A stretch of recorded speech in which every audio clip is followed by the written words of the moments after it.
Biotechnology के अंदर कौन कौन से टूल्स काम में लिए जाते हैं, ये बच्चों आज हम समझेंगे। अभी तक आप लोगों को मैंने ये तो बता दिया कि एक बेसिक स्टेप क्या फॉलो की जाती है। बायोटेक एक तरह की इंजीनियरिंग है।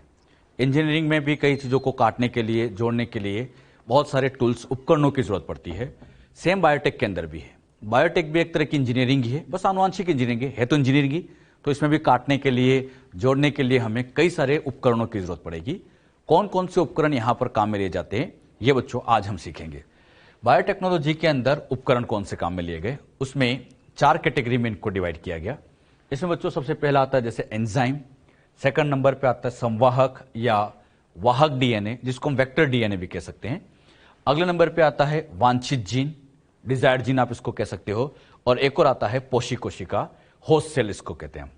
अच्छा, ये जो एंजाइम यहाँ पर काम में लिए जाते हैं, ये एंजाइम यहाँ बहुत सारे, इनमें बच्चों जैसे लाइटिक एंजाइम, लयनकारी एंजाइम होते हैं, विदलनकारी एंजाइम होते हैं, ज्वाइनिंग एंजाइम लाइगेज होता है, संश्लेषणकारी एंजाइम यहाँ पर होते हैं। तो इस तरह से यहाँ पर कई एंजाइम की हमें जरूरत पड़ती है। कौन सा एंजाइम क्या क्या काम करता है, ये सब बातें हम समझेंगे। बायोटेक के टूल्स को 4 भाग में डिवाइड किया गया। इन चारों भागों को हम एक एक करके समझेंगे। सबसे पहले मैं आपको समझाऊंगा एंजाइम्स के बारे में, फिर वेक्टर के बारे में। तो सबसे पहले हम स्टार्ट करते हैं एंजाइम्स। ये सब एंजाइम की कैटेगरी हम पढ़ने वाले हैं। बायोटेक में सबसे पहला पार्ट एंजाइम। एंजाइम में भी पहला कौन सा लिया, लाइटिक एंजाइम। लाइटिक एंजाइम का काम होता है जो सेल को लाइसिस करने का काम करते हैं, सेल को तोड़ने का काम करते हैं। अच्छा, सेल को तोड़ा क्यों जाता होगा? यह सेल को इसलिए तोड़ते हैं ताकि इससे डीएनए बाहर आ जाए। सेल में से डीएनए बाहर निकालना है तो पहले सेल को तोड़ना तो पड़ेगा। तो लाइटिक एंजाइम का काम ये होता है सेल को तोड़ा जाए। तो ये कोशिका अपघटनरी एंजाइम होता है जिसका प्रयोग डीएनए पृथक्करण के लिए किया जाता है, जो डीएनए के आइसोलेशन में यूज किए जाते हैं। क्लियर? आपको समझाने के लिए जैसे सेल बना दी। इस सेल के अंदर बच्चों आप लोग सभी जानते हैं बाहर की तरफ तो होती है, जैसे हम प्लांट की बात करें या बैक्टीरिया की बात करें, सेल वॉल। इसके अंदर की तरफ होती है सेल मेम्ब्रेन, ये सेल मेम्ब्रेन।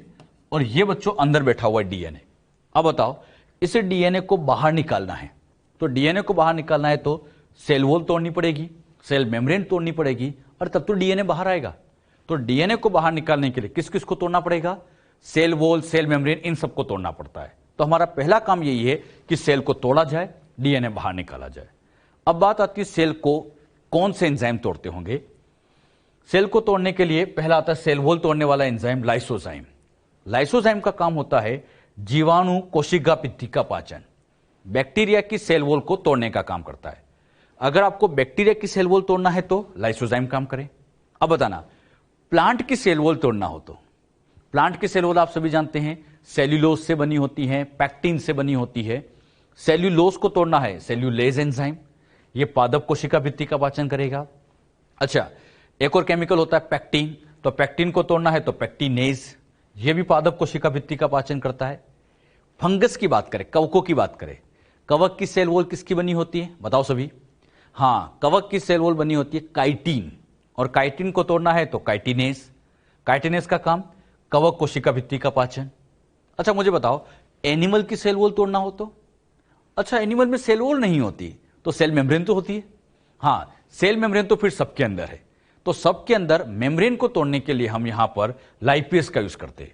आप सभी जानते हैं सेल मेम्ब्रेन लिपिड की बनी होती है, फॉस्फोलिपिड की बनी होती है, बाइलेयर। उस फॉस्फोलिपिड की लेयर को ब्रेक करना होता है।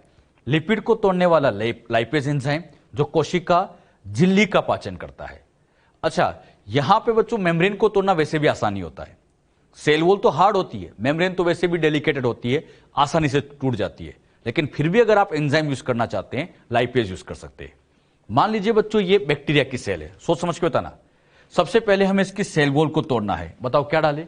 हाँ, तो इसके ऊपर यहां पर लाइसोजाइम को डाल दो। ये लाइसोजाइम क्या करेगा? सेल वॉल को तोड़ेगा। तो यहां बच्चों इस तरह से इसकी सेल वॉल टूट जाएगी, ये सेल वॉल टूट गई। अच्छा, अब हमें मेम्ब्रेन को तोड़ना है, क्या करें? लाइपेज डाल दो। ये लाइपेज तो सबके काम आएगा, लाइपेज डाल दे तो इससे बच्चों इसकी मेम्ब्रेन भी टूट जाएगी, सेल वॉल टूट गई, सेल मेम्ब्रेन टूट गई। तो बड़े आसानी से फिर हम यहां से इस तरह से इन डीएनए को यहां से बाहर निकालेंगे। तो सेल वॉल, सेल मेम्ब्रेन को तोड़कर यहां से डीएनए को बाहर निकालने वाले ये एंजाइम होते हैं, और इसीलिए इनको लिखा गया लाइटिक। लाइटिक मतलब तोड़ने वाले, लयन करने वाले।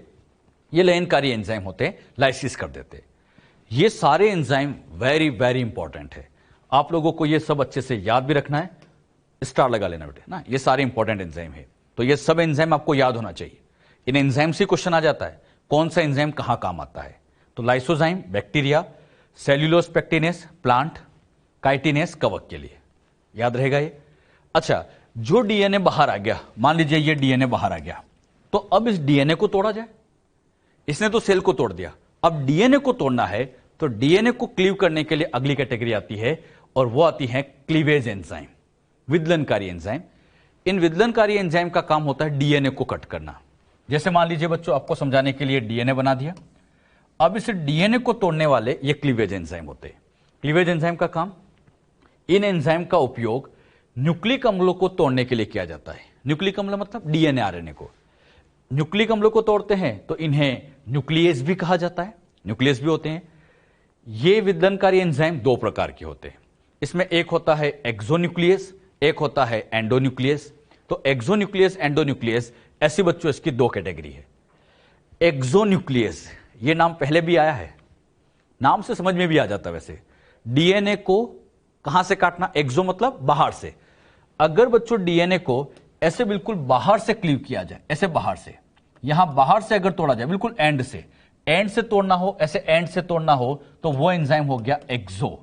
लेकिन अंदर से तोड़ना हो तो ये एंजाइम हो जाएगा एंडो। बताओ, एक्सो कहां से काटता है, अंतिम सिरों से। एंडो अंदर से कहीं से भी काट सकता है। एक्सोन्यूक्लियस डीएनए के सिरों से, सिरों मतलब एंड जो होते हैं, न्यूक्लियोटाइड को हटाते हैं, डीएनए को भीतर से विशिष्ट स्थानों से काटते हैं। एक्सोन्यूक्लियस ऐसे समझो, जैसे डीएनए है, ये बिल्कुल एंड से काट देगा, एंड से कट लग गया।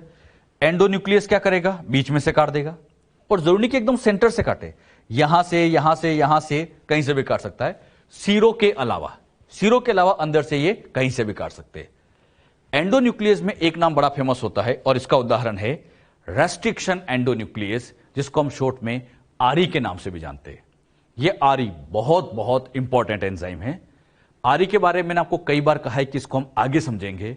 अब बच्चों, इस आरई को समझने की बारी आ चुकी है कि अब हम इसको डिटेल में समझे। एक्सो एंडो क्या होता है, ये तो क्लियर हो गया। एक्सोन्यूक्लियस अंतिम सिरों से काटता है, एंडो अंदर से काटता है। एंडोन्यूक्लियस का एक बहुत अच्छी कैटेगरी रेस्ट्रिक्शन एंडोन्यूक्लियस। पहले बच्चों आप इसको नोट कर लो, किया नोट ये। अब इसमें हम रेस्ट्रिक्शन एंडोन्यूक्लियस के पॉइंट को डिटेल में समझने वाले हैं। तो जो बातें मैं आपको समझाऊंगा सारी आरई की बातें होगी, और आरई में मैं जितनी बातें आपको समझाऊंगा, एक एक बात इंपॉर्टेंट है, अच्छे से ये सब याद रखिएगा। तो स्टार्ट करते हैं। रेस्ट्रिक्शन एंडोन्यूक्लियस, रेस्ट्रिक्शन को हिंदी में कहते हैं प्रतिबंधन। प्रतिबंधन मतलब रोकने वाला। अब ये रोकने वाला वर्ड क्यों यूज किया जा रहा है, इसको भी मैं आपको समझा दूंगा आगे। रेस्ट्रिक्शन एंडोन्यूक्लियस शॉर्ट में हम आरई कहते हैं। इसका दूसरा नाम होता है आणविक कैंची। जैसे काटने का काम कैंची करती है, यहां पर डीएनए को काटने का काम आरई करता है। तो आरई एक तरह की कैंची का ही काम करता है, यह एक तरह की आणविक कैंची, मॉलिक्यूलर सीजर होता है। रेस्ट्रिक्शन एंडोन्यूक्लियस करता क्या है, यह एंजाइम डीएनए की दोनों श्रृंखलाओं के फॉस्फोडाइएस्टर बॉन्ड को काटता है। सबसे मेन पॉइंट यही है। आरई डीएनए को तो काटता है, लेकिन डीएनए में भी एग्जैक्टली क्या काटता है, कौन सा बॉन्ड तोड़ता है, तो यह डीएनए के फॉस्फोडाइएस्टर बॉन्ड शर्करा फॉस्फेट आधार को काटता है। आप लोगों को मैंने समझाया था शुगर फॉस्फेट बॉन्ड को, ऐसा समझो ये डीएनए है, इस डीएनए के अंदर ये शुगर फॉस्फेट, शुगर का जो बैकबोन है, ये बच्चों यहां वाला बॉन्ड, अरे यही तो फॉस्फोडाइएस्टर बॉन्ड होता है, यही तो फॉस्फोडाइएस्टर बंद होता है, और इसी बंद को एग्जैक्टली आरई तोड़ता है। मतलब इसके ऊपर अगर आरई डाल दिया जाए तो आरई इस बॉन्ड को तोड़ेगा। कौन सा, फॉस्फोडाइएस्टर बॉन्ड को। यह ध्यान रखना। लेकिन डीएनए इधर भी काफी बड़ा है, इधर भी काफी बड़ा सा है, मैंने एक छोटा पार्ट बनाया, तो अंदर के फॉस्फोडाइएस्टर बॉन्ड को ऐसे तोड़ने का काम करता है। अच्छा, जब ये तोड़ता है तो तोड़ते टाइम एग्जैक्टली करता क्या है, ये यहां पर इस बॉन्ड को तोड़ते टाइम वाटर का ब्रेकडाउन करता है, ये H2 है। अच्छा, ये क्या करता है, इस बॉन्ड को तोड़ते टाइम इस वाटर को तोड़ देता है। वाटर को तोड़ने से एक साइड H लग जाएगा और एक साइड बच्चों ऐसे OH लगेगा। तो मुझे बताओ, इस बॉन्ड को तोड़ने के लिए एग्जैक्टली वाटर को तोड़ा गया, और वाटर का टूटना, पानी का टूटना, यह कहलाता है जल अपघटन। अरे जल का अपघटन, जल अपघटन, या इंग्लिश में इसको हम कहे हाइड्रोलाइसिस। तो इस बॉन्ड को तोड़ने के लिए वाटर को तोड़ा गया, मतलब यहां पर हाइड्रोलाइसिस किया गया। तो एक खास पॉइंट और यह भी है, यह डीएनए को हाइड्रोलाइसिस द्वारा काटते हैं। डीएनए के फॉस्फोडाइस्टर बॉन्ड को तो काट रहा है, लेकिन फॉस्फोडाइस्टर बॉन्ड को काटते टाइम कौन सी प्रक्रिया काम में ली गई? हाइड्रोलाइसिस की प्रक्रिया यहां पर काम में ली जाती है। क्लियर? अच्छा, यह डीएनए को विशिष्ट स्थल पर काटता है, मतलब यह डीएनए को काटेगा तो सही, लेकिन ऐसा नहीं कि कहीं से भी काट देगा। जैसे यह डीएनए है, तो इस डीएनए में ये एक पर्टिकुलर आरई जो आएगा एक पर्टिकुलर जगह काटेगा। मान लो यहां काट दिया, ये एक पर्टिकुलर जगह पर काटेगा, तो जहां ये कट लगाता है उस पर्टिकुलर जगह का नाम रिकॉग्निशन साइट या रेस्ट्रिक्शन साइट है। ऐसे समझो, आरई ने यहां काटा तो ये जो जगह हुई, इसी जगह को हम रेस्ट्रिक्शन साइट कह सकते हैं। मुझे बताओ रेस्ट्रिक्शन साइट किसको कहते हैं? जहां आरई कट करता है। अब बात आती है इस रेस्ट्रिक्शन साइट की क्या खासियत है। रेस्ट्रिक्शन साइट की खास बात यह होती है, रेस्ट्रिक्शन साइट में 4, 6 या 8 बेस पेयर होते हैं। कितने? 4 हो सकते हैं, 6 हो सकते हैं या 8 बेस पेयर हो सकते हैं, और वो भी पैलिंड्रोमिक क्रम में होते हैं। मतलब ये जो रेस्ट्रिक्शन साइट आपको दिख रही है, इसमें 4 बेस पेयर होंगे, 6 होंगे या 8 होंगे, और वो भी पैलिंड्रोमिक। पैलिंड्रोमिक का मतलब, हां सिखा रखा है, उल्टा सीधा एक समान, दोनों दिशाओं में पढ़ने पर एक जैसा है, उसको हम पैलिंड्रोमिक क्रम कह सकते हैं। क्लियर? अभी मैं इस बात को और समझाऊंगा आपको, पहले इसको नोट कर लो। ये क्लियर हुआ? क्या क्या सिखाया मैंने अभी है? आरई कौन से बॉन्ड को तोड़ता है? फॉस्फोडाइस्टर बॉन्ड को। किस प्रक्रिया से तोड़ता है? हाइड्रोलाइसिस। जहां तोड़ता है उस जगह का नाम रेस्ट्रिक्शन या रिकॉग्निशन साइट, जिसमें 4, 6 या 8 बेस पेयर होते हैं, और वो भी पैलिंड्रोमिक क्रम में। क्लियर? इतना नोट कर लो। अच्छा, पैलिंड्रोमिक क्रम क्या होता है? ये बच्चों, पैलिंड्रोमिक क्रम मतलब दोनों सिरों से न्यूक्लियोटाइड का अनुक्रम एक जैसा हो। जैसे ऐसे समझो आप, इधर से पढ़ो सभी, इधर से पढ़ो, बताओ क्या आ रहा है? GAATTC आ रहा है। अब इधर से पढ़ो, इस डायरेक्शन में GAATTC, दोनों दिशाओं से पढ़ने पर सेम आया, तो सेम आए ऐसे क्रम को हम पैलिंड्रोमिक क्रम कहते हैं। पैलिंड्रोमिक क्रम का मतलब दोनों दिशाओं से पढ़ने पर समान आए तो उसको हम पैलिंड्रोमिक कहते हैं। आरई की यही खासियत है, आरई जहां पर भी काटता है वहां ऐसा क्रम होना जरूरी है। अब देखो, ये एक पैलिंड्रोमिक क्रम है, बेस पेयर गिनो, 1 2 3 4 5 6, मतलब यहां 6 बेस पेयर है। पैलिंड्रोमिक भी है, मतलब यह अपने आप में एक रेस्ट्रिक्शन साइट है। इसी तरह से मैंने यहां लिखा G G C C, फिर लिखा G G C C। अब पढ़ो, बताओ इधर से पढ़ने पर 1 2, इधर से पढ़ने पर GGCC, इधर से भी GCC, दोनों दिशाओं से पढ़ने पर समान, मतलब पैलिंड्रोमिक। बेस पेयर गिनो, कितने हो गए? 4 बेस पेयर है, 1 2 3 4, 4 बेस पेयर पढ़ने में एक समान, मतलब यह अपने आप में एक तरह से रेस्ट्रिक्शन साइट ही है, या रिकॉग्निशन साइट या प्रतिबंधन स्तंभ कह सकते हैं। तो मुझे बताओ, रेस्ट्रिक्शन साइट में 4 बेस पेयर हो सकते हैं, 6 हो सकते हैं, 8 भी हो सकते हैं, लेकिन खास बात पैलिंड्रोम होना भी जरूरी है। 4 6 8 बेस पेयर पैलिंड्रोमिक सीक्वेंस में है, तो उसको आप रेस्ट्रिक्शन साइट कह सकते हो। क्लियर? ये जो बात समझे, क्लियर हुई अच्छे से? अच्छा, यहां पे बच्चों आपको समझाने के लिए मैंने क्या किया, आरई डीएनए को कैसे काटता होगा इस चीज को और क्लियर करते हैं। समझाने के लिए मैंने एक डीएनए आपके सामने बना दिया, काफी बड़ा सा डीएनए है। इस डीएनए के अंदर यहां अनुक्रम देखो, GAATTC, ये दिख रहा है, इधर से भी आ रहा है। कितने बेस पेयर है? 6, दोनों दिशाओं से पढ़ने पर समान, मतलब ये एक तरह का प्रतिबंधन स्तंभ रेस्ट्रिक्शन साइट है, इसको आप रेस्ट्रिक्शन साइट कह सकते हैं। फिर इस डीएनए में थोड़ा और आगे गए, GGCC मिला, बताओ कितने बेस पेयर? 4, दोनों दिशाओं से पढ़ने में समान, मतलब ये भी रेस्ट्रिक्शन साइट है, प्रतिबंधन स्थल है। और आगे गए, फिर मिला, तो ये भी एक प्रतिबंधन स्थल है। तो एक डीएनए में से प्रतिबंधन स्तंभ कई जगह हो सकते हैं। अब जो आरई होते हैं, बात को समझना, ये आरई एक बड़ी टर्म है। आरई के अगर हम एग्जाम्पल देखें, आरई एक तरह का एंजाइम है, इसको सेल से बाहर निकाला गया। तो जो इन आरई को सेल से बाहर निकाला गया, आज दिन तक 900 से ज्यादा आरई को सेल में से बाहर निकाला जा चुका है। कितने? 900 से ज्यादा। जैसे यहां पर एक आरई का नाम सिखाने के लिए मैंने लिखा EcoR1, ये EcoR1 ये आरई का ही नाम है। इसी तरह से बच्चों यहां पर एक आरई का नाम मैं लिख दिया हैथर्ड, तो ये है थर्ड, अपने आप में क्या हो जाएगा, एक आरी हो जाएगा। तो ये इक्को R1 कहें, है थर्ड कहें। इसी तरह से मैंने एक नाम और दे दिया, हिंड थर्ड, ये भी एक आरी है, ये भी एक आरी है। ऐसे चलते जाऊं, 900 से ज्यादा है। आरी एक दो नहीं, आरी ऐसे कितने, 900 से ज्यादा है। अब बच्चों होता क्या है, ये जितने भी आरी होते 9 से ज्यादा, हर आरी की अपनी साइट होती है। बहुत ध्यान सुना, हर आरी की अपनी साइट है। जैसे ये जो GAATTC है, ये इक्को R1 की साइट है। किसकी, इक्को R1, तो इसको केवल इक्को R1 ही पहचानेगा। अब बताओ, ये भी है तो आरी, लेकिन ये कभी इसको नहीं पहचानेगा। मतलब हर आरी की अपनी साइट है। इक्को R1 की साइट ये है। समझाने के लिए मान लो ये जो लिखा है ये है थर्ड की साइट है, तो इसको हमेशा है थर्ड ही पहचानेगा और वही इसको काटेगा। अरे बात समझिए, इस तरह से हिंड थर्ड की अलग साइट है। कुछ आरी की इंपॉर्टेंट साइट मैं आपको आगे लिखवा भी दूंगा कि किसकी क्या क्या साइट है। इक्को R1 की तो वेरी वेरी इंपॉर्टेंट है, सबको याद रखना है, यह बड़ा फेमस नाम है। आरी में सबसे इंपॉर्टेंट एंजाइम इक्को R1। इक्को R1 जो होता है, इसकी रेस्ट्रिक्शन साइट ये होती है, GAATTC। अब बच्चों एंजाइम करता क्या है, ये इक्को R1 डीएनए पे बैठेगा।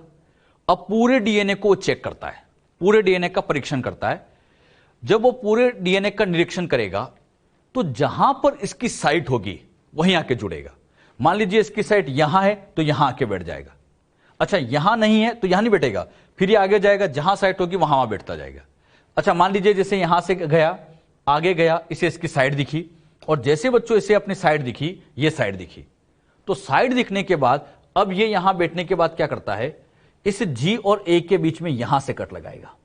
ये फिक्स है, ये हमेशा कहां से काटेगा, G और A। कौन सा बॉन्ड, फॉस्फोडाइस्टर बॉन्ड। अब ध्यान रखना, यहां से इसने कट लगाया, तो जो इसके सामने वाली स्टैंड है उसमें भी इस G और A के बीच में ही कट लगाएगा। बात को सुनना अच्छे से, इधर G और A के बीच में कट लगाया तो सामने वाली स्टैंड में भी G और A के बीच में ही कट लगाएगा। अरे इधर G है तो इधर G है। अब इनके बीच में फॉस्फोडाइस्टर बॉन्ड जब ये कट कर देगा, तो कट करते टाइम, अब बात को समझना अच्छे से, ये फॉस्फोडाइस्टर बॉन्ड को तो काटेगा। अब इनके बीच में यहां पर जो हाइड्रोजन बॉन्ड है वो तो बड़े आसानी से टूट जाते हैं, वीक बॉन्ड है, आसानी से टूटेगा। तो ये पार्ट इस तरह से, इस तरह से, इस तरह से अलग हो जाएगा। यहां से ये ऐसे काट देगा, इतना पार्ट अलग। फिर यही बच्चों इक्को R1 क्या करेगा, ऐसे आगे चलता गया, आगे चलता गया, यहां पर फिर GATTC दिखा। अरे इसने देखा ये फिर से मेरी साइट है, तो फिर यहां भी काटेगा। किसके बीच में, G और A के बीच में, दूसरी में भी G और A के बीच में। यहां जैसे काटेगा तो ये पार्ट फिर से अलग कर देगा। अब बताओ, यहां पे भी ऐसे काटा, यहां ऐसे काटा, तो ये इतना वाला सेक्शन ऐसे यहां पर अलग हो जाएगा। अरे बात समझ में, मतलब ये पार्ट यहां से अलग हो गया, ये यहां से, ये पार्ट पूरा का पूरा अलग हो गया। तो बताइए, G और A के बीच में काटा, G और A के बीच में, एक स्टैंड में कट लगाया दोनों। तो ध्यान रखना, आरी डीएनए के दोनों स्टैंड में कट लगाता है, समान न्यूक्लियोटाइड के बीच में। G है इधर तो इधर भी वही। तो कैसे कट लगता है, समझ में आया? एक बार फिर समझो, आरी बैठता है, पूरे डीएनए का निरीक्षण करता है, जहां उसकी साइट होगी वहां जुड़ेगा, कट लगाएगा, दोनों स्टैंड में काटेगा, फिर आगे जाएगा, जहां साइट होगी वहां कट लगाएगा और उस टुकड़े को ऐसे बाहर कर देगा। तो कैसे डीएनए ने काटा समझ में आया सबको अच्छे से? अच्छा, एंड से नहीं काटता, अंदर से काटता है, इसलिए इसको हम एंडोन्यूक्लियस कहते हैं। नाम बन गया रेस्ट्रिक्शन एंडोन्यूक्लियस, अंदर से कट लगाता है। जो बात मैंने आपको समझाई इसको नोट करो। अब इसके पॉइंट भी लिख लीजिए। आरी डीएनए को किस प्रकार से काटते हैं? सर्वप्रथम प्रत्येक प्रतिबंधन एंडोन्यूक्लियस, रेस्ट्रिक्शन एंडोन्यूक्लियस, डीएनए अनुक्रम का पूरी लंबाई में निरीक्षण करते हैं। पूरी लंबाई में निरीक्षण करेंगे। निरीक्षण करने के बाद एक बार जब उन्हें विशिष्ट पहचान स्थल मिल गया, जैसे मान लीजिए ये पहचान स्थल मिल गया, तो वहां डीएनए से जुड़ जाते, वहां जुड़ गया। जुड़ने के बाद आरी दोनों विपरीत श्रृंखलाओं में एक समान दो क्षारकों के मध्य कट लगाते। इधर अगर G और A के बीच में, तो इधर भी G और A के बीच में। कौन सा बॉन्ड तोड़ते हैं? शर्करा फॉस्फेट बॉन्ड को तोड़ते हैं। आरी कैसे अपना काम करता है, प्रोसेस समझ में है बच्चों? तो ये बात आप ध्यान रखें, ये नोट भी कर लेना आप लोग। अच्छा, आज दिन तक मैंने आपसे कहा था 900 से ज्यादा आरी खोजे जा चुके हैं। बात आती है पहला कौन सा खोजा गया। अरे 900 में भी कोई ना कोई तो पहला खोजा गया होगा, उसकी खोज की बात करें। सर्वप्रथम खोजा गया आरी हिंड सेकंड है। कौन सा? हिंड सेकंड, जो स्मिथ द्वारा खोजा गया था। स्मिथ एक वैज्ञानिक का नाम है। इन्होंने सबसे पहला खोजा था हिंड सेकंड। हिंड सेकंड खोजने के थोड़े टाइम बाद ही एक नया आर्य खोजा गया जिसका नाम था इको R1।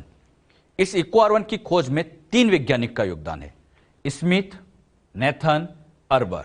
तो स्मिथ, नेथन, अर्बर, इन तीनों वैज्ञानिक ने मिलकर इको R1 की खोज की गई। और जब बच्चों इस तरह से इन आर्य की खोज की गई तो इसी से बायोटेक सक्सेस होगी। बिना आर्य के बायोटेक नहीं चलती। तो ध्यान रखना, बायोटेक को सफल बनाने में आर्य का योगदान बहुत बहुत इंपॉर्टेंट है। और इस खोज के लिए इनको नोबेल प्राइज भी मिला था, क्योंकि इसी खोज की वजह से यह बायोटेक इतनी आगे बढ़ पाई है। क्लियर? बात आती है आर्य कहां मिलता है। सबसे बड़ा क्वेश्चन, मैं आपसे कहूं बच्चों आर्य को लेके आओ, रेस्ट्रिक्शन एंडोन्यूक्लियस को लेके आओ, ये एंजाइम आप कहां से लाओगे? कहीं ना कहीं से तो लाया जाएगा। बात आती है कहां से लाया जाए। तो एक बात बहुत अच्छे से बिठाना, अगर हम अपनी बॉडी की बात करें, हमारे शरीर में रेस्ट्रिक्शन एंडोन्यूक्लियस नहीं मिलता, बनता ही नहीं है। इवन मैं तो यह कहूंगा यूकैरियोट में मिलता ही नहीं है। यह केवल और केवल प्रोकैरियोट्स में मिलता है। आर्य का निर्माण केवल प्रोकैरियोट्स में होता है। जैसे मान लीजिए बच्चों ये एक प्रोकैरियोटिक सेल है, जैसे बैक्टीरिया की सेल है, तो इसके अंदर यहां पर आर्य बनता है। तो आर्य का निर्माण किसके अंदर होता है? प्रोकैरियोट। अरे एंजाइम ही तो है, आर्य एक एंजाइम है, तो प्रोकैरियोट्स के अंदर बनता है। बात आती है प्रोकैरियोट आर्य को बनाते क्यों है?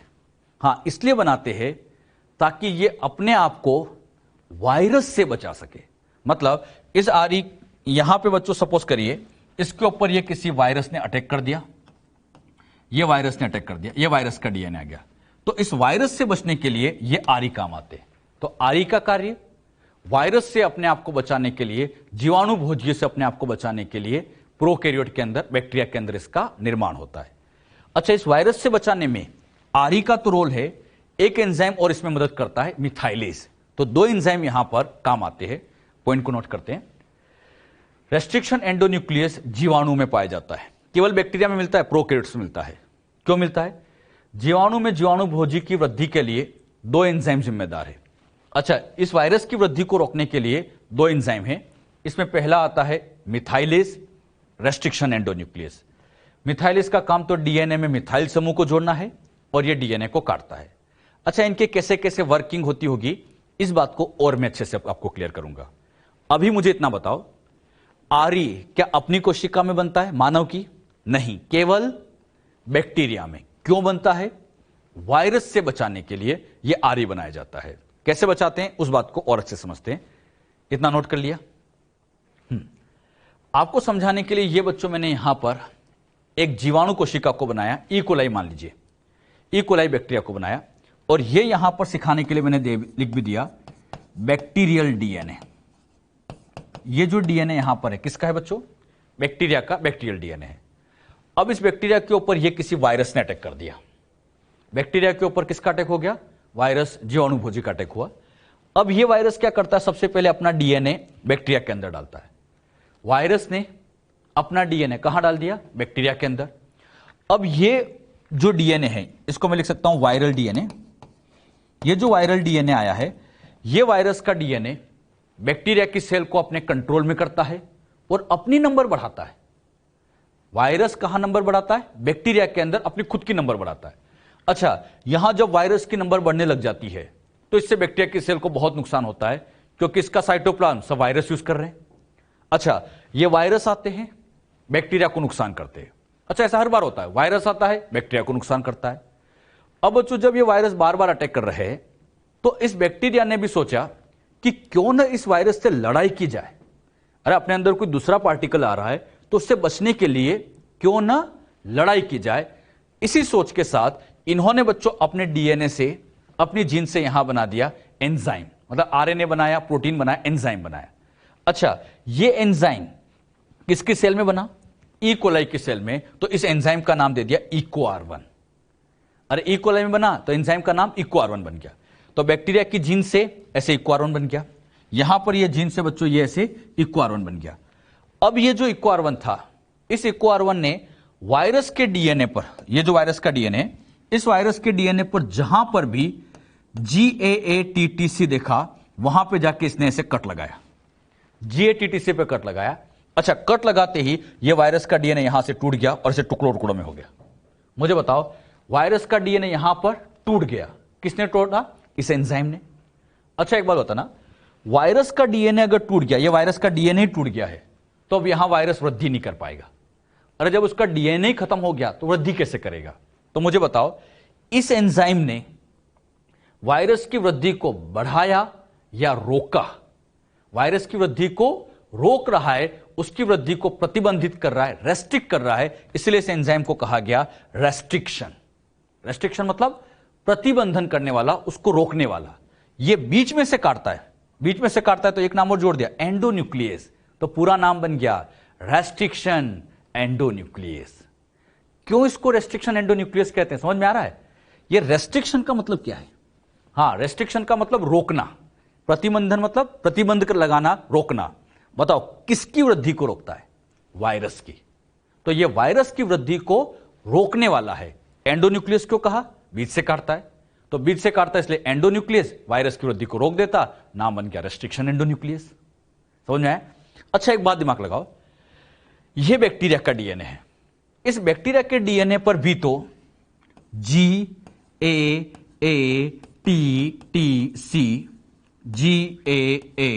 GAATTC मिल सकता है? बिल्कुल मिल सकता है। अरे ये तो बैक्टीरिया के डीएनए में तो मिल ही सकता है चांस से। अगर ये GATTC बैक्टीरिया के डीएनए पर भी है तो ये इको R1 चुप नहीं बैठेगा।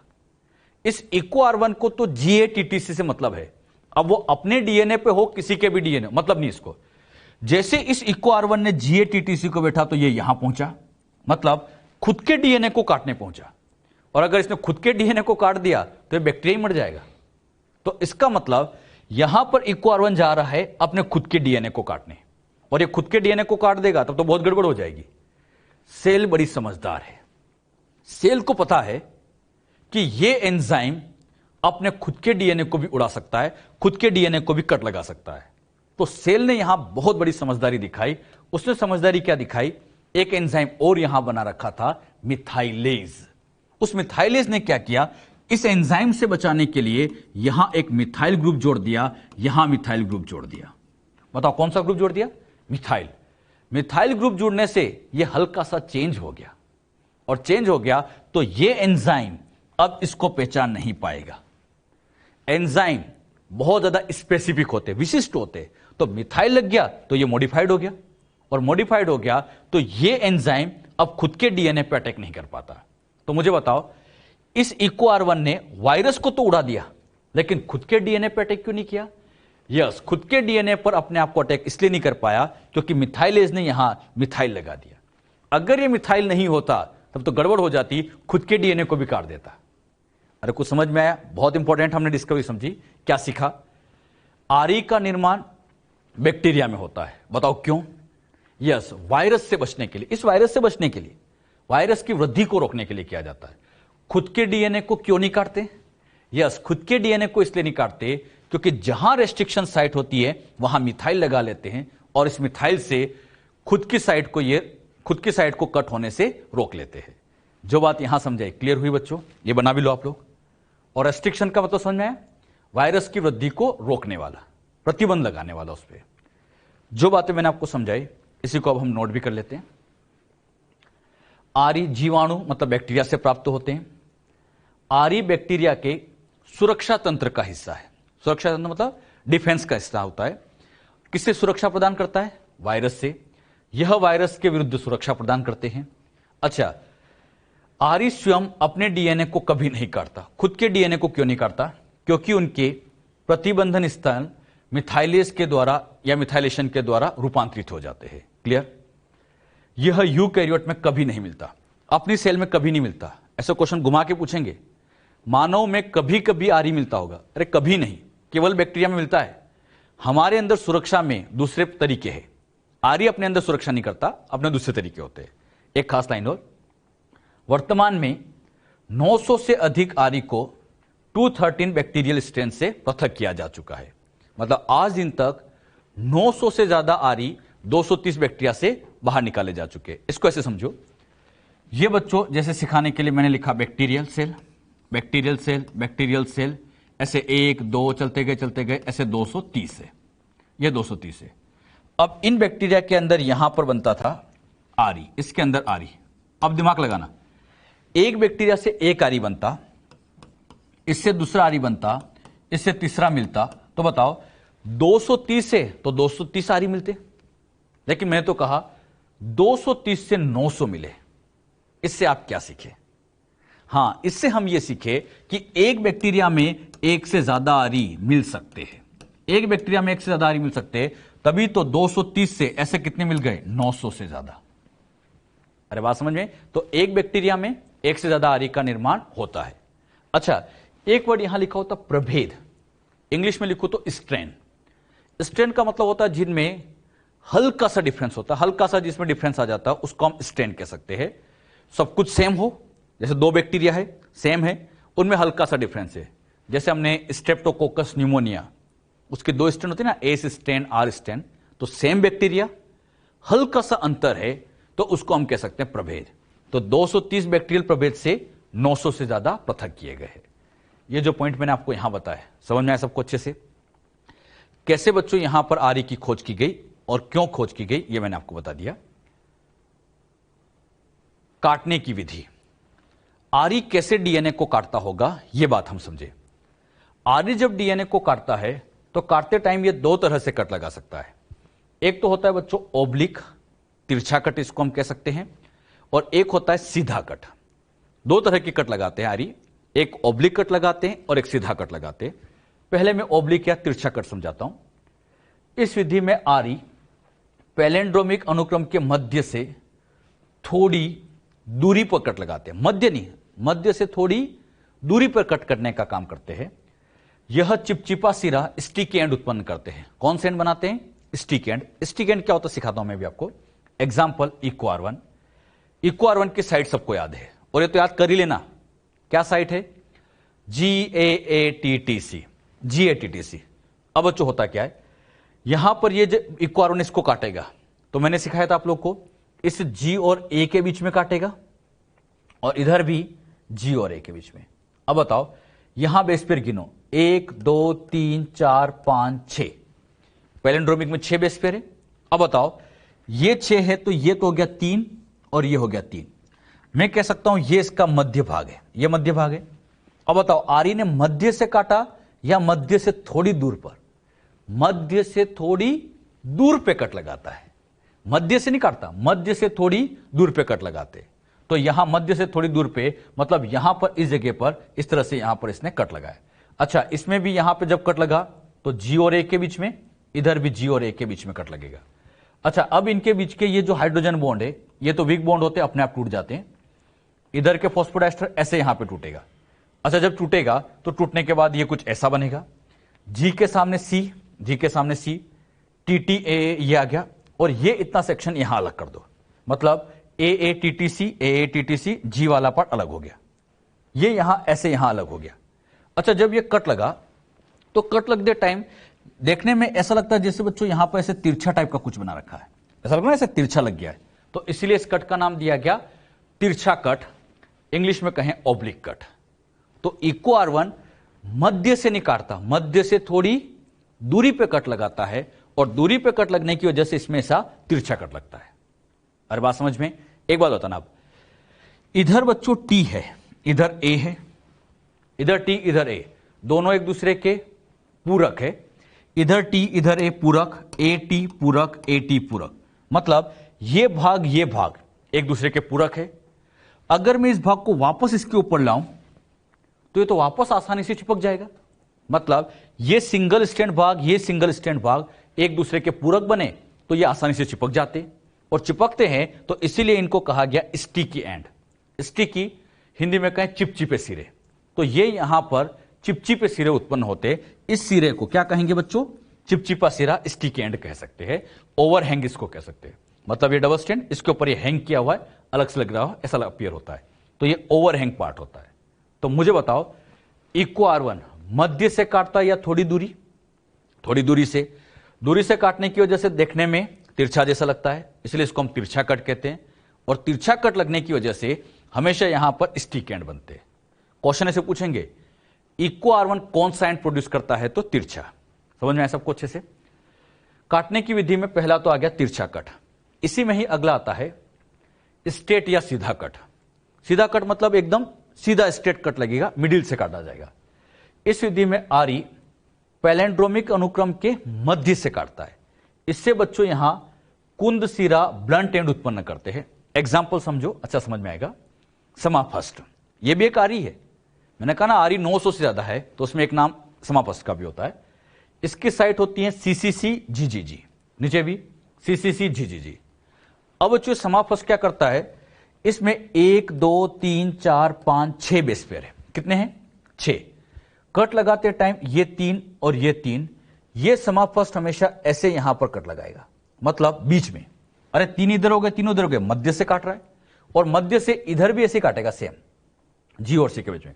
जैसे इसको काटेगा तो कट करने के बाद इधर का ये एक भाग और ये वाला भाग अलग हो जाएगा। अब बच्चों इसने ऐसे काटा, ऐसे, तो देखने में ऐसा लगता है जैसे सीधा बना रखा है, इसलिए इस कट का नाम क्या बन गया? स्ट्रेट।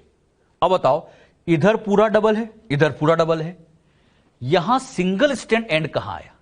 कहीं नहीं, मतलब ये डबल स्टैंड एंड बना और ऐसे एंड को नाम दे देते ब्लंट एंड।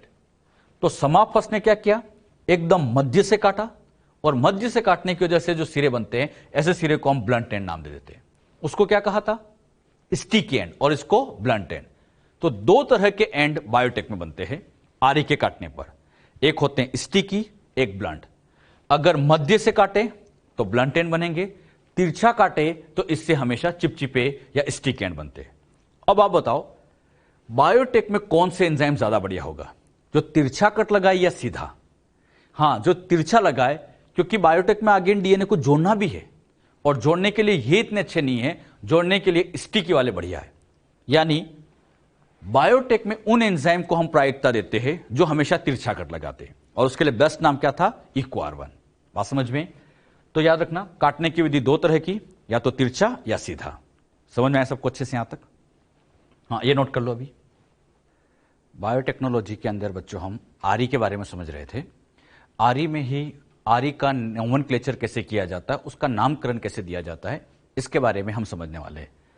प्रतिबंधन एंडोन्यूक्लियस की नाम पद्धति, उसका नामकरण। आरी के जो एग्जाम्पल मैंने आपको कहीं कहीं बताए हैं, तो उसमें आपने देखा होगा, जैसे हमने एक नाम लिख दिया यहां पर इको R1, ये नाम लिख दिया। इसी तरह से एक बार हमने समाफस्ट नाम भी लिखा था, तो ऐसे इको R1 समाफस्ट ये नाम लिखे। अब इस नाम को जरा ध्यान से देखो, इसमें ये पहला, दूसरा, तीसरा, चौथा 4 शब्द है, और एक रोमन लेटर है। इसी तरह से पहला, दूसरा, तीसरा 3 शब्द है, और पीछे एक रोमन लेटर है।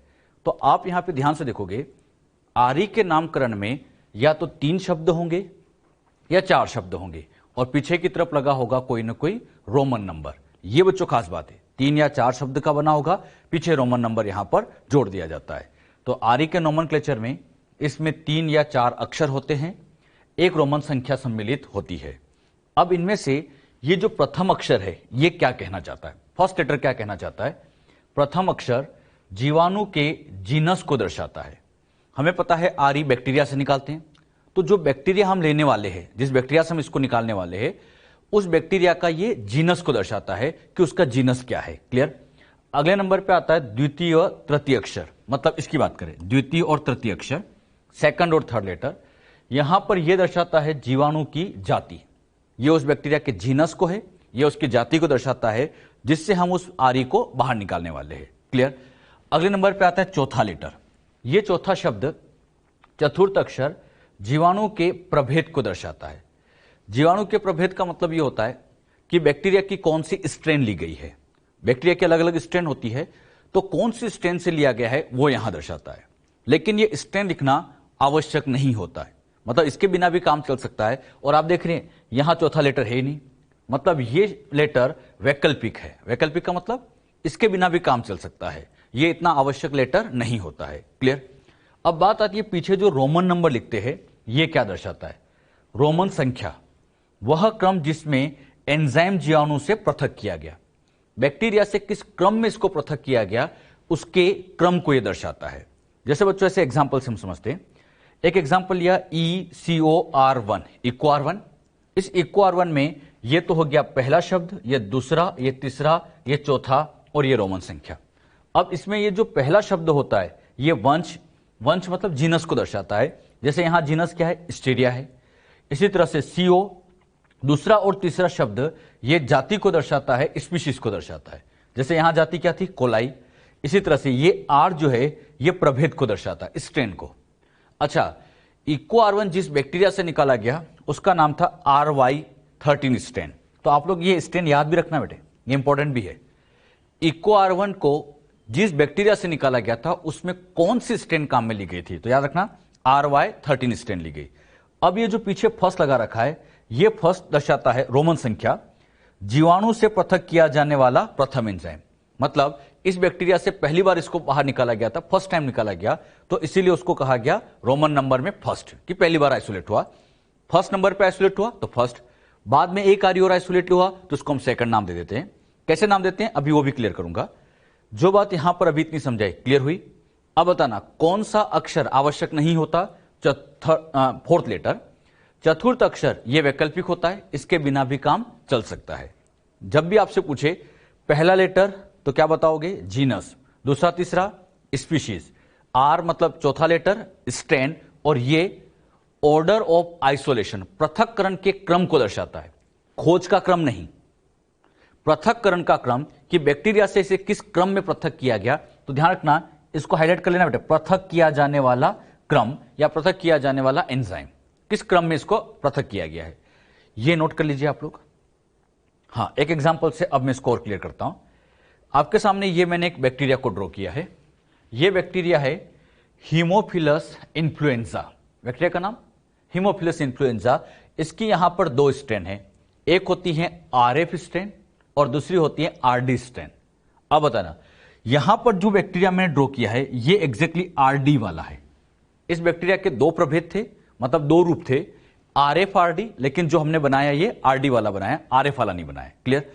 अच्छा, हीमोफिलस ये तो कहलाता है इसका जीनस, वंश, ये कहलाता उसकी जाति, स्पीशीज, और ये कहलाता उसके प्रभेद।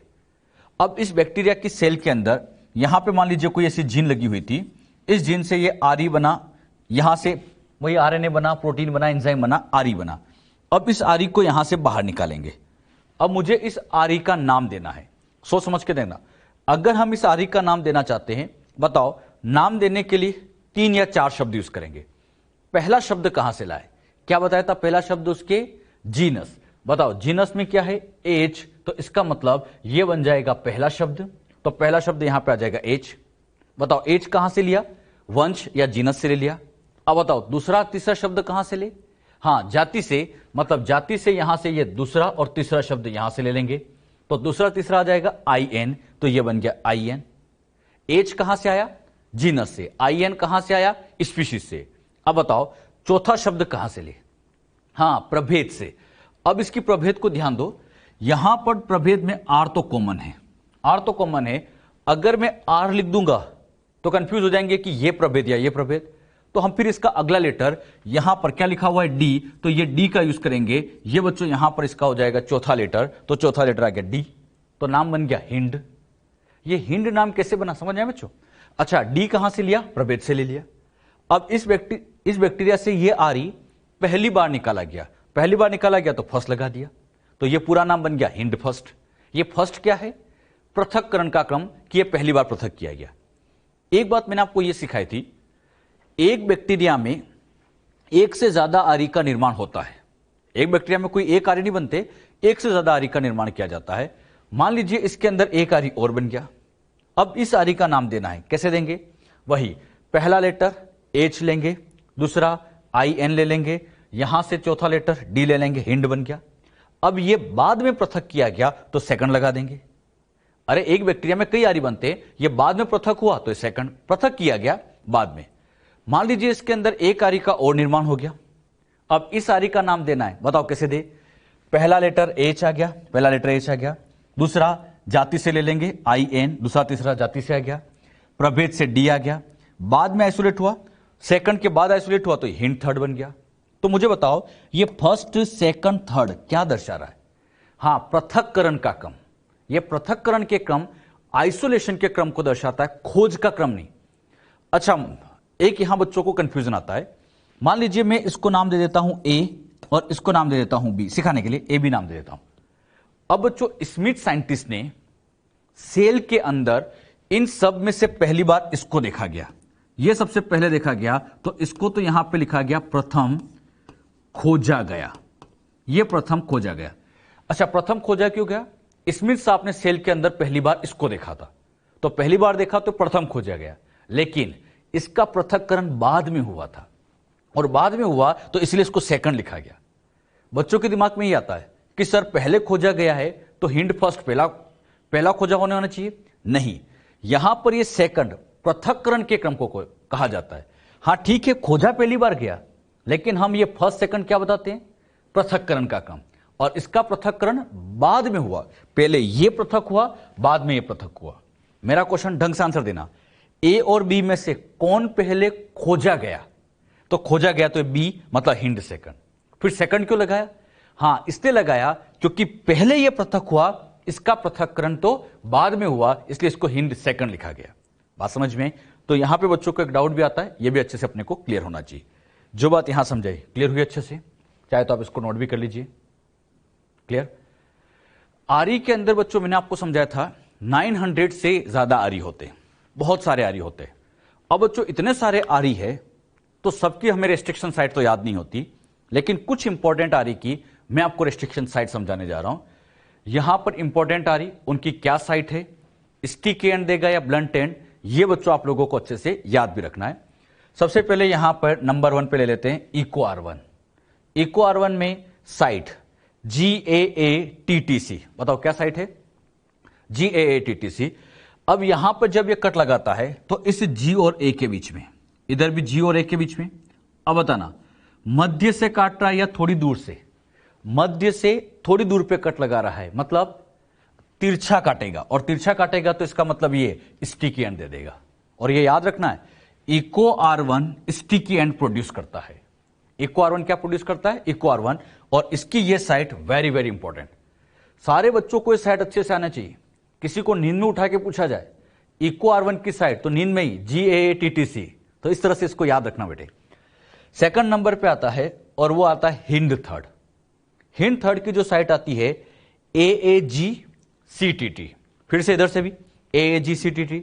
अच्छा, यहां पे बच्चों ये स्टिक एंड प्रोड्यूस करता है। इनके नाम में एक बात आप बड़ा ध्यान से देखेंगे, यहां बच्चों आप देखोगे तो आपको यहां पर एक बहुत अच्छी बात समझ में आएगी। आप लोग बच्चों केवल ये 3 शब्द याद रखा करो, जैसे AAG याद रखा। अब यहां पर क्या होता है, ये G का पूरक मतलब C हो गया, ये यहां पर A का पूरक मतलब T हो गया, और ये यहां पर इस A का पूरक मतलब ये T हो जाएगा। अरे बात समझ में? मतलब ये इसका पूरक, ये इसका पूरक, ये इसका पूरक। आपको क्या करना है, 6 शब्द का है तो 3 शब्द याद रखो, बाकी 3 इसके पूरक वाले होते हैं। तो अगर 3 भी याद होंगे ना तब भी अपना काम तो हो जाएगा। और नीचे वाले स्टैंड तो अरे इसका पूरक लिखना है, वो तो बहुत आसान है, और पैलेंड्रोमी की तो होती है। तो आपको बस ये 3 शब्द याद होने चाहिए। अगले नंबर पे लेते हैं BAM H1। BAM 1 या BAM H1 भी आप इसको कह सकते हो। इसकी साइट होती है GGATTC, GGATCC। अब देखो A का कॉम्प्लीमेंट्री T, G का कॉम्प्लीमेंट्री C, और ये G का कॉम्प्लीमेंट्री C, G का पूरक C आ गया, तो हम लिख सकते हैं। अच्छा, ये भी बच्चों मध्य से थोड़ी दूरी पर कट लगाता है, मतलब ये भी स्टिकी एंड देता है। ये तीनों ही स्टिकी एंड देते हैं, मतलब तीनों में ही ओब्लिक तिरछा कट लगता है। अगले नंबर पे लेते हैं और वो आता है थर्ड। है थर्ड की साइट आती है GGCC। बताओ कितने लेटर की है? 1 2 3 4, 4 बेस पेयर की। और मैंने कहा भी था पहचान अनुक्रम में रेस्ट्रिक्शन साइट में 4 युग्म हो सकते हैं, 6 हो सकते हैं, 8 भी हो सकते हैं। तो ये जैसे 4 का एग्जाम्पल है। अच्छा, ये एकदम मध्य से कट लगाएगा, यहां मध्य से काटेगा, और मध्य से काटेगा मतलब सीधा, और सीधा काटेगा तो ब्लंट एंड प्रोड्यूस करेगा। अगले नंबर पे आता है और वो आता है समाफस्ट। समाफस्ट की जो साइट आती है CCCGGG। क्लियर? ये भी एकदम मध्य से काटता है, और मध्य से काटेगा इसका मतलब ये भी यहां पर ब्लंट एंड देता है। अगले नंबर पे हम ले लेते हैं इको R5। इको R5 की साइट होती है GAT, फिर ATC।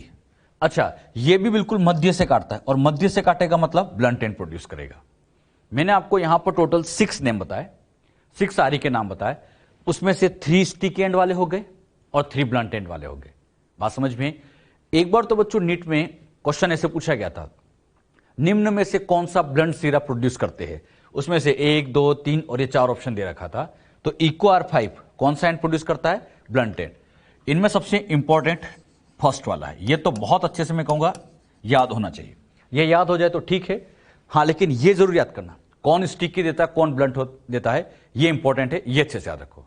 इको R1 में तो हर चीज याद रखनी है, बाकी में स्टिकी ब्लंट ये याद कर लीजिएगा। क्लियर? अब बच्चों यहां पे अगर हम ऐसे RE बनाते जाए तो ये तो 900 से ज्यादा है। अब सबके तो याद होते नहीं, तो हमें बस ये जो इंपॉर्टेंट है ये मैंने आपको यहां पर बता दिए, इनके बारे में आप ध्यान रखें। यहां पे आके मैंने RE के जितने भी पॉइंट थे सारी बातें मैंने आपको यहां पर क्लियर कर दी। क्या क्या यहां पर मैं आपको बता चुका हूं, समझ में आया सबको अच्छे से? RE कौन से बॉन्ड को तोड़ता है? यस, फॉस्फोडाइएस्टर, फॉस्फोडाइएस्टर बॉन्ड को तोड़ता है। किस प्रक्रिया से? हाइड्रोलाइसिस से। वाटर की मदद से ये हाइड्रोजन बॉन्ड को, हाँ, वाटर की मदद से ये फॉस्फोडाइएस्टर बॉन्ड को तोड़ने का काम करता है। एक बात और बताना, RE कहां से प्राप्त होता है? मानव से नहीं, RE का निर्माण केवल बैक्टीरिया में होता है। और बैक्टीरिया ही क्यों बनाता है? यस, अपने आप को सुरक्षा देने के लिए। किससे? वायरस से। याद है? खुद के DNA को क्यों नहीं काटा? मिथाइलेशन की वजह से। तो ये सब पॉइंट याद रखना बेटे। RE के नामकरण में या तो 3 शब्द होंगे, ऐसे 3 शब्द होंगे, या बच्चों ऐसे 4 शब्द हो सकते हैं। तो 3 या 4 शब्दों से मिलकर बना होता है। क्लियर? और ये जो इको R1 है इसकी साइट आप सब अच्छे से याद रखें। तो ये RE के सारे पॉइंट आपको क्लियर होना चाहिए। क्लियर हुआ अच्छे से? हम बच्चों यहां पर जैव प्रौद्योगिकी के उपकरण टूल्स के बारे में पढ़ रहे थे। टूल्स में हम पहले कैटेगरी एंजाइम समझ रहे थे। एंजाइम में मैंने आपको 2 तरीके के समझा दिए। एक तो वो थे जो सेल को तोड़ रहे थे, लाइटिक एंजाइम। जो DNA को तोड़ रहे थे वो क्लीवेज एंजाइम। और उसी क्लीवेज एंजाइम में मैंने आपको RE को डिटेल में समझाया।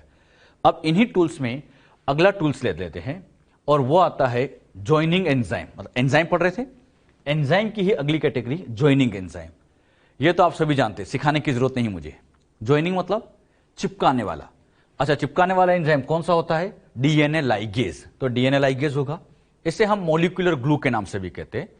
मॉलिक्यूलर ग्लू, ग्लू मतलब चिपकाने वाला। अच्छा, यहां पर ये क्या करता है? DNA लाइगेज DNA के खंडों को जोड़ता है।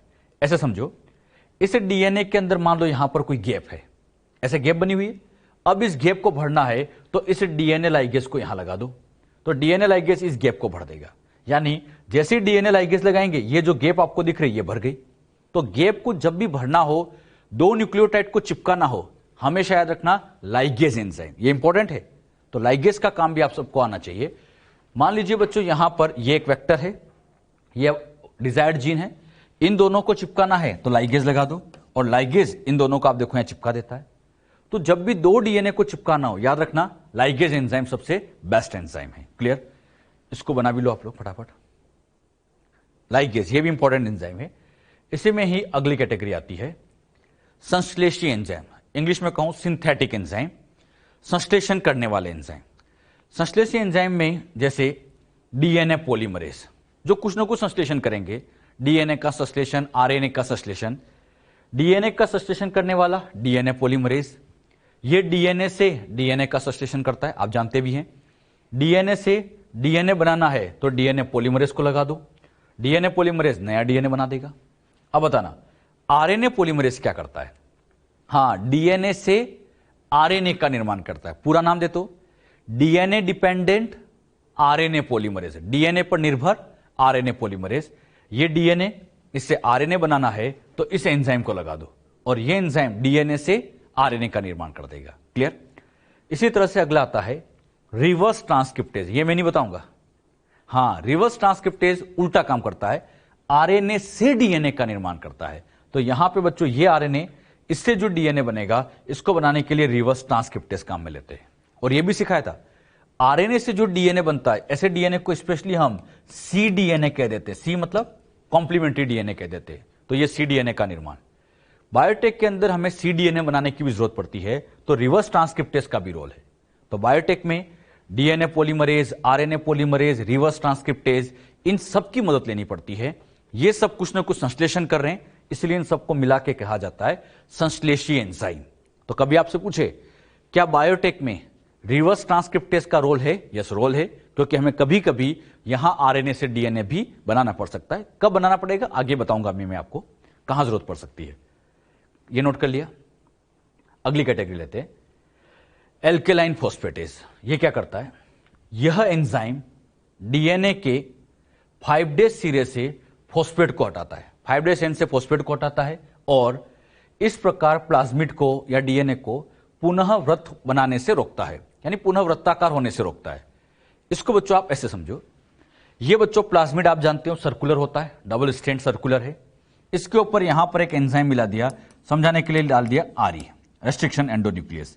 जैसे आरई डालेंगे तो आरई क्या करेगा, इसके अंदर यहां पे मान लीजिए ऐसे कट लगा देगा। जैसे इसको काटा, ये यहां कट लग गया। अच्छा, डीएनए जब कटता है तो उसमें 2 एंड मिलते हैं, एक 3' दूसरा 5'। मैंने आपको 3 और 5 दोनों की पहचान समझा रखी है।